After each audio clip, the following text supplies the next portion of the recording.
नमस्कार, जय जोहार। छत्तीसगढ़ न्यूज में आपका बहुत बहुत स्वागत है। चलिए देखते हैं आज की 25 फटाफट काम की और महत्वपूर्ण बड़ी खबरों को। पर इससे पहले आप वीडियो को कहां से देख रही हैं, कमेंट में बताना बिल्कुल ना भूलें। मोदी सरकार ने नए साल पर छत्तीसगढ़ को दिया गिफ्ट। छत्तीसगढ़ सरकार को 2025 के पहले दिन ही मोदी सरकार ने बड़ा गिफ्ट दिया है। राज्य सरकार को बेहतर वित्तीय प्रबंधन के लिए केंद्र सरकार की तरफ से 250 करोड़ रुपए मिले हैं, जबकि केंद्र सरकार ने राज्य सरकार के कामों की सराहना की है। छत्तीसगढ़ में प्रशासनिक कार्यों में पारदर्शिता और क्षमता बढ़ाने के लिए आईटी आधारित वित्तीय प्रबंधन प्रणाली लागू की गई है। केंद्र सरकार ने इसी प्रयास को सराहते हुए प्रदेश को 250 करोड़ की राशि ट्रांसफर की है, जिसका इस्तेमाल राज्य की अधोसंरचना परियोजनाओं को मजबूत करने में किया जाएगा। छत्तीसगढ़ की बड़ी उपलब्धि, देश का पहला ग्रीन जीडीपी राज्य बना। जंगलों का धार्मिक और सांस्कृतिक महत्व। छत्तीसगढ़ ने देश में पहली बार जंगलों की पारिस्थितिकी तंत्र सेवाओं को ग्रीन जीडीपी यानी हरित सकल घरेलू उत्पाद से जोड़ने की अनोखी पहल शुरू की है। वन पारिस्थितिकी तंत्र सेवाओं को ग्रीन जीडीपी के साथ जोड़ने की पहल शुरू करने वाला छत्तीसगढ़ देश का पहला राज्य बन गया है। इस पहल के द्वारा इकोसिस्टम सेवाओं के व्यापक मूल्य को मापकर छत्तीसगढ़ के सतत विकास में रेखांकित किया जाएगा। नए साल 2025 के पहले दिन छत्तीसगढ़ के मंदिरों में उमड़ी भीड़। नए साल 2025 के पहले दिन छत्तीसगढ़ के मंदिरों में भारी भीड़ उमड़ी है। डोंगरगढ़ की बमलेश्वरी मंदिर में 1 लाख से ज्यादा श्रद्धालु दर्शन करने पहुंचे। 31 दिसंबर की रात से ही लोग कतार में खड़े रहे।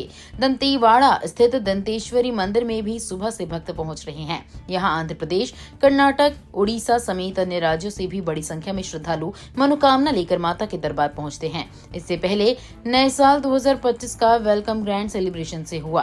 31 की देर रात तक लोग जश्न में डूबे रहे। साल के पहले दिन यानी आज भी ऐसा ही माहौल है। साफ, सुंदर और सुविधापूर्ण बनाए छत्तीसगढ़ के शहरों को उप मुख्यमंत्री अरुण साव। उप मुख्यमंत्री तथा नगरीय प्रशासन एवं विकास मंत्री श्री अरुण साव ने वरिष्ठ विभागीय अधिकारियों के साथ नगर निगमों, नगर पालिकाओं और नगर पंचायतों के कार्यों की समीक्षा की। उन्होंने मंत्रालय में वीडियो कॉन्फ्रेंसिंग के माध्यम से आयोजित समीक्षा बैठक में सभी नगरीय निकायों को अनुकंपा नियुक्ति की प्रक्रियाएं 10 जनवरी तक पूर्ण करने के निर्देश दिए। नगरीय प्रशासन विभाग द्वारा अनुकंपा नियुक्ति के लिए प्रदेश भर की नगरीय निकायों में 353 नए पद मंजूर किए गए हैं। छत्तीसगढ़ समेत 6 राज्यों में 13 करोड़ की ठगी, शेयर ट्रेडिंग में हाई रिटर्न का झांसा। छत्तीसगढ़ की रायगढ़ पुलिस ने कोलकाता से 3 ऐसे आरोपियों को गिरफ्तार किया है, जिन्होंने 6 राज्यों में शेयर ट्रेडिंग के नाम पर 13 करोड़ 92 लाख 65 हजार रुपए की ठगी की है। ठग शेयर मार्केट में हाई रिटर्न देने का झांसा देते थे। मामला तमनार थाना क्षेत्र का है, जहां में पता चला कि छत्तीसगढ़ के अलावा तमिलनाडु, मुंबई, केरल, कोलकाता, असम में कुल 9 वारदातों को अंजाम दिया है। पुलिस ने आरोपियों के पास से भारतीय स्टेट बैंक के 35 खाते, 7 phone, 1 laptop, 3 ATM, 1 credit card और 78 लाख रुपए के चेक की फोटोकॉपी जब्त किया है। यूनिटी मॉल परियोजना के लिए केंद्र सरकार ने छत्तीसगढ़ को दी 200 करोड़ रुपए की स्वीकृति। मुख्यमंत्री विष्णुदेव साय के नेतृत्व में राज्य सरकार द्वारा राज्य में ओडीओपी मॉडल को प्रोत्साहित करने एवं स्थानीय उत्पादों के विक्रय को बढ़ावा देने के लिए यूनिट मॉल की स्थापना की जा रही है। यूनिट मॉल की स्थापना से स्थानीय हस्तशिल्पियों, बुनकरों और स्वयं सहायता समूहों को प्रोत्साहन मिलेगा और नए रोजगार के अवसर पैदा होंगे। मॉल में उत्पादों का प्रदर्शन एवं विक्रय होने से हस्तशिल्पियों को प्रोत्साहन मिलेगा तथा राज्य के छोटे उद्यमियों, शिल्पकारों एवं बुनकरों को लाभ मिलेगा। छत्तीसगढ़ में साल 2025 का ठंड के साथ स्वागत। रायपुर में 2 डिग्री गिरेगा पारा। छत्तीसगढ़ में साल 2025 ने ठंड के साथ दस्तक दी है। प्रदेश में अब ठंड बढ़ने लगी है। छत्तीसगढ़ में अगले 2 दिनों में न्यूनतम तापमान में 2 से 3 डिग्री तक गिरावट होने की संभावना है। मौसम विभाग के अनुसार प्रदेश में अगले 5 दिनों तक मौसम शुष्क रहने की भी संभावना है। सबसे ज्यादा तापमान 32.3 डिग्री सुकमा में दर्ज किया गया है। साइबर अपराध से डरे नहीं, 1930 को बनाए सुरक्षा ढाल। आईपीएस ने दिए ठगी से बचने के टिप्स। साइबर अपराधों के बढ़ते मामलों से निपटने और जन जागरूकता बढ़ाने के उद्देश्य से बिलासपुर पुलिस ने चेतना अभियान के तहत एक व्यापक कार्यक्रम आयोजित किया। पुलिस ग्राउंड में हुए इस विशेष आयोजन का नेतृत्व पुलिस अधीक्षक रजनीश सिंह ने किया। उन्होंने साइबर अपराध के खतरे को समाज और व्यक्तिगत सुरक्षा के लिए गंभीर चुनौती बताते हुए कहा कि जागरूकता और सतर्कता से ही इसे रोका जा सकता है। नए साल में साय सरकार ने मंत्रिमंडल में जोड़ेंगे नए चेहरे, बदलेगा राजनीतिक समीकरण। नए वर्ष में प्रदेश के राजनीतिक समीकरण में कई बदलाव देखने को मिलेंगे। मुख्यमंत्री विष्णुदेव साय सरकार के मंत्रिमंडल में नए विधायकों को जगह मिलने से नया राजनीतिक समीकरण बनेगा। हरियाणा की तर्ज पर प्रदेश में भी 14 मंत्री बनाने के प्रस्ताव पर मुहर लगी तो इस साय सरकार के मंत्रिमंडल में 3 नए चेहरों को मौका मिलेगा। अभी प्रदेश की 90 सीटें वाली विधानसभा में 15% के हिसाब से 13.5% विधायकों को ही मंत्री बनाने का प्रावधान है। नए साल का तोहफा, सस्ता हुआ एलपीजी सिलेंडर। नए साल के मौके पर तेल कंपनियों ने एलपीजी सिलेंडर के दामों में कटौती की है। कंपनियों ने एलपीजी सिलेंडर के दाम 14.50 रुपए का कम कर दिया है। हालांकि ये कटौती सिर्फ 19 किलो वाले कमर्शियल एलपीजी सिलेंडर के दामों में की गई है। घरेलू गैस सिलेंडर यानी 14 किलो वाले एलपीजी सिलेंडर के दामों में कोई बदलाव नहीं किया गया है। कमर्शियल गैस सिलेंडर के महंगे और सस्ते होने से कई चीजों के दाम में बढ़ते और घटते हैं। अब बंद हो जाएंगे देश में ये 3 तरह के बैंक अकाउंट, आरबीआई ने जारी किए सख्त निर्देश। भारतीय रिजर्व बैंक नए साल से कुछ नियम बदलने जा रहा है। आरबीआई ने बैंकिंग सिस्टम को और बेहतर करने के लिए इनएक्टिव अकाउंट, डोरमेंट अकाउंट और जीरो बैलेंस अकाउंट को बंद करने का फैसला लिया है। अगर आप चाहते हैं कि नए नियम लागू होने के बाद आपका अकाउंट बंद ना हो तो जल्द से जल्द केवाईसी अपडेट करवाएं। अकाउंट में न्यूनतम बैलेंस मेंटेन करें। अकाउंट को एक्टिव रखने के लिए ट्रांजैक्शन करते रहें। नए साल पर मोबाइल यूजर्स को सस्ते रिचार्ज का तोहफा, ट्राई का नया नियम जल्द होगा लागू। ट्राई ने नए साल के मौके पर सस्ते रिचार्ज का तोहफा देते हुए कंज्यूमर प्रोटेक्शन रेगुलेशन में संशोधन करने का फैसला किया है। दूरसंचार नियामक का ये फैसला देश के 30 crore 2GB feature phone users को फायदा पहुंचाने वाला है। यही नहीं, ट्राई के इस नियम का फायदा सेकेंडरी सिम कार्ड रखने वाले यूजर्स को भी होने वाला है, जो केवल नंबर को एक्टिवेट रखने के लिए रिचार्ज कराते हैं। वॉइस और एसएमएस ओनली प्लान के आने के बाद से टेलीकॉम कंपनियों को सस्ता रिचार्ज प्लान पेश करना होगा। किसानों को बिना गारंटी के मिलेगा 2 लाख तक का लोन। आरबीआई ने किसानों को बिना गारंटी के मिलने वाले लोन की लिमिट को बढ़ाकर 2 लाख रुपए तक कर दिया है। पहले ये लिमिट 1.60 लाख रुपए थी। आरबीआई ने 2010 में कृषि क्षेत्र को बिना किसी गारंटी के 1 लाख रुपए देने की सीमा तय की थी। 2019 में इसे बढ़ाकर 1.6 लाख रुपए कर दिया गया था। अब किसान बिना किसी गारंटी के बैंकों से कृषि या इससे जुड़ी किसी अन्य जरूरत के लिए 2 लाख रुपए तक का लोन ले सकेंगे। एयर इंडिया की घरेलू फ्लाइट में मिलेगी फ्री वाईफाई सर्विस। 10,000 फीट पर इंटरनेट कनेक्ट कर सकेंगे यात्री। नए साल पर विमान कंपनी एयर इंडिया ने बड़ा ऐलान किया है। कंपनी अपनी डोमेस्टिक उड़ानों में भी वाईफाई सर्विस शुरू करने जा रही है। कंपनी ने कहा, Airbus A350, Boeing 787-9, Airbus A321 new विमान में सवार यात्री 10,000 फीट से ऊपर उड़ान भरते समय इंटरनेट का इस्तेमाल कर सकेंगे। इस तरह एयर इंडिया घरेलू उड़ानों में वाईफाई देने वाली पहली भारतीय एयरलाइन बन गई है। पीएम मोदी का किसानों को नए साल का उपहार, फसल बीमा योजना की आवंटन राशि बढ़ी। केंद्रीय मंत्रिमंडल ने बुधवार को फसल बीमा योजना की आवंटन राशि बढ़ाने का फैसला किया है। प्रधानमंत्री नरेंद्र मोदी सरकार का ये फैसला न केवल किसानों को प्रोत्साहन देने वाला है, बल्कि ये ग्रामीण अर्थव्यवस्था को मजबूत करने और भारत को आत्मनिर्भर बनाने की दिशा में एक महत्वपूर्ण कदम भी है। सरकार बनाएगी पूर्व पीएम मनमोहन सिंह का स्मारक। केंद्र सरकार ने पूर्व प्रधानमंत्री मनमोहन सिंह का स्मारक बनाने के लिए स्थल चिन्हित करने की प्रक्रिया शुरू कर दी है।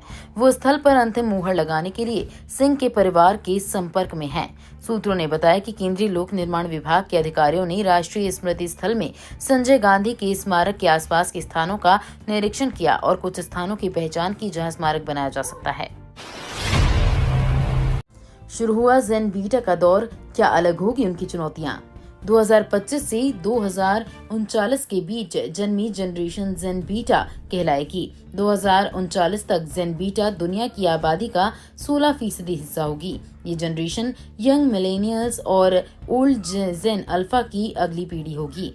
जानकारों के मुताबिक तकनीक समझने की इनकी क्षमता हमसे ज्यादा होगी, पर प्राइवेसी और मेंटल हेल्थ भी उनकी चिंताओं में होगी। एआई उनकी लाइफ आसान बनाएगा, लेकिन इमोशनल इंटेलिजेंस और क्रिएटिविटी जैसे स्किल्स के लिए उनका दौर कठिन होगा। फीचर फोन से कर सकेंगी 10,000 रुपए तक का ट्रांजैक्शन। आरबीआई ने 1 जनवरी से यूपीआई 123 पे की लिमिट 5,000 से बढ़ाकर 10,000 रुपए कर दी है। ऐसे में अब फीचर फोन के जरिए यूजर्स 10,000 रुपए तक का पेमेंट कर सकते हैं।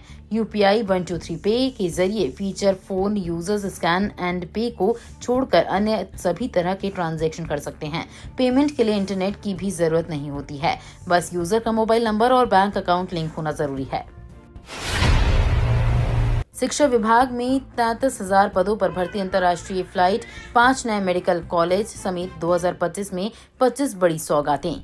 25 अंक युवा होने का एहसास कराता है। सेलिब्रेशन के लिए सिल्वर यानी रिजन वर्ष का उत्साह भी जगाता है, इसलिए वर्ष 2025 खास है। अब के बरस राजधानी रायपुर सहित छत्तीसगढ़ में कई प्रोजेक्ट्स को गति मिलने वाली है, जिससे जीवन थोड़ा और सुविधा युक्त बनेगा। दुनिया के नक्शे पर हमर छत्तीसगढ़ की अपनी पहचान बढ़ाता जा रहा है। आने वाले वर्ष लाखों के घर का सपना पूरा होने वाला है। शिक्षा, तकनीक, स्वास्थ्य और यातायात के नए आयाम भी वर्ष 2025 में जुड़ने वाला है। 6 जनवरी से धान खरीदी पर लग सकता है ब्रेक, उठाव में देरी से बढ़ी चिंता। बीजापुर जिले के धान उपार्जन केंद्रों में बफर स्टॉक से अधिक धान खरीदी के बावजूद उठाव में हो रही देरी ने गंभीर स्थिति पैदा कर दी है। 30 उपार्जन केंद्रों में धान रखने की जगह खत्म हो चुकी है, जिससे समितियों को खरीदी बंद करने की चेतावनी देनी पड़ी है। 29 दिसंबर तक जिले में 30 धान उपार्जन केंद्रों में 4,37,737 क्विंटल धान की खरीदी हुई है। हालांकि अब तक महज 51,850 क्विंटल का ही उठाव हुआ है, जो केवल 11.85% है।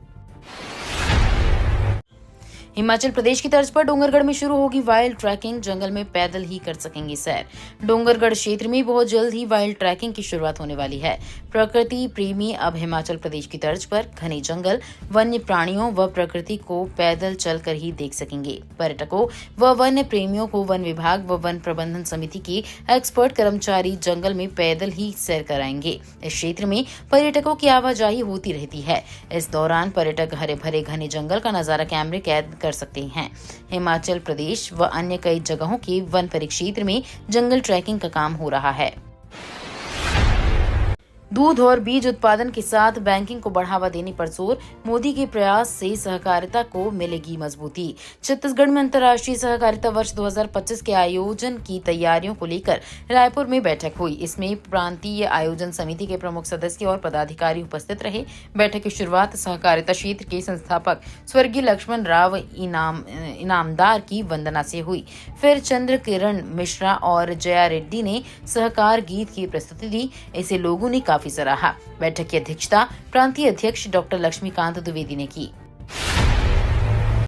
नई योजनाओं की सर्वे कार्य की होगी डेटा एंट्री, कलेक्टर ने दिए निर्देश। सातों विकासखंड के चिन्हांकित गांव में नियत नीलानार योजना के तहत की जा रही सर्वे कार्य में सभी अधिकारियों प्राथमिकता से योजनाओं की पात्र हितग्राहियों को लाभान्वित करने की पहल करें। सभी विभाग के अधिकारी अपने अधीनस्थ ब्लॉक स्तरीय अधिकारियों को डोर टू डोर सर्वे कार्य में शामिल होकर कार्य संपादित करने के लिए सुनिश्चित करेंगे। कलेक्टर ने उक्त निर्देश मंगलवार को जिला कार्यालय में के प्रेरणा सभा कक्ष में आयोजित साप्ताहिक समय सीमा की बैठक में दिए। नए साल की सबसे बड़ी सौगात, भिलाई में चौथी रेल लाइन का काम शुरू, जल्द मिलेगी ई बस की सुविधा। भिलाई से दुर्ग के मध्य टाउनशिप की ओर से 11.6 किलोमीटर लंबी चौड़ी रेल लाइन बिछाई जानी है। रेलवे से मंजूरी मिलने के बाद वन विभाग ने काम शुरू कर दिया है। करीब 1500 पेड़ों को चिन्हित किया गया है। कुछ शिफ्ट करेंगे और शेष की कटाई शुरू कर दी गई है। चौथी रेल लाइन बिछ जाने के बाद ट्रेनों की रफ्तार बढ़ जाएगी। मालगाड़ियों की वजह से पैसेंजर ट्रेनों को रायपुर के बाद आउटर कुम्हारी भिलाई 3 के लूप लाइन में 15 मिनट से 30 मिनट तक रोक दिया जाता है। नए साल में अपग्रेड होगा हाईटेक बस स्टैंड, लगाए जाएंगे 50 सीसीटीवी कैमरे। हाईटेक बस स्टैंड तिफरा का 1,95,00,000 रुपए से उन्नयन और नवीकरण हो रहा है। यहां अनेक नई सुविधाएं मिलेंगी। पूरे परिसर में 50 सीसीटीवी कैमरे लगाए जाएंगे। इसकी मॉनिटरिंग के लिए स्टैंड परिसर में एक सीसीटीवी सर्विलांस रूम बनाया जा रहा है। यात्रियों को बस की जानकारी, समय सारणी समेत अन्य सूचनाओं के लिए डिजिटल डिस्प्ले बोर्ड लगाया जाएगा। महिला और पुरुष यात्रियों के ठहरने के लिए अलग अलग रेल रैन बसेरा बनाया जा रहा है। ये तो थी आज की बड़ी खबरें। अगर आपको न्यूज पसंद आई हो तो वीडियो को लाइक और शेयर करना बिल्कुल ना भूलें। धन्यवाद।